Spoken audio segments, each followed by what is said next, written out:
ભરૂચ જિલ્લામાં બે અલગ-અલગ માર્ગ અકસ્માતમાં બે લોકોના મોત નીપજ્યા હતા, જ્યારે ચાલક સહિત 3 થી વધુને ઈજાઓ પહોંચી હતી.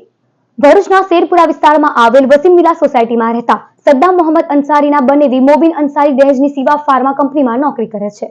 જેઓ ગતરોજ સાંજના સમયે ઇન્ડોબેક્ઝિંગ કંપનીના કર્મચારીઓને લઈ જતી લક્ઝરી બસમાં ડ્રાઈવર કેબિનમાં બેસી ભરૂચ આવી રહ્યા હતા. તે દહેજથી ભરૂચ તરફ આવતા સરસ્વતી નાળા પાસે આગળ ચાલતી ટ્રક સાથે બસ ભટકાઈ હતી.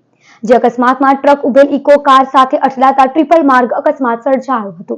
આ અકસ્માતમાં ફંગોળાઈ નીચે પડી ગયેલ મોબીન અંસારી ઉપરથી બસના ટાયર ફરી વળ્યા હતા. આ અકસ્માતમાં ઈજા પામેલ તમામ ઈજાગ્રસ્તોને તાત્કાલિક સારવાર અર્થે ભરૂચની સિવિલ હોસ્પિટલ ખાતે ખસેડવામાં આવ્યા હતા, જ્યારે મોબીન અંસારીને તબીબે તપાસી મૃત જાહેર કર્યા હતા. જ્યારે આવી જ રીતે વાલિયા તાલુકાના કબીરગામ ગામના ટેકરી ફળિયામાં રહેતા હરિસિંહ વસાવા ઝઘડા જીઆઈડીસીમાંથી નોકરી ઉપરથી પોતાની બાઇક લઈ ઘરે આવી રહ્યા હતા. તે દરમિયાન સેવડ ગામની કબીર ગામને જોડતા માર્ગ ઉપર પૂરપાટ ઝડપે ધસી આવેલ ટ્રક ચાલકે બાઇક સવાર યુવાનને ટક્કર મારતા અકસ્માત સર્જાયો હતો.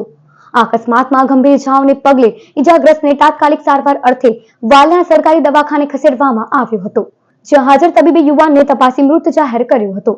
અકસ્માત અંગે વાલિયા પોલીસે ગુનો નોંધી તપાસ હાથ ધરી છે.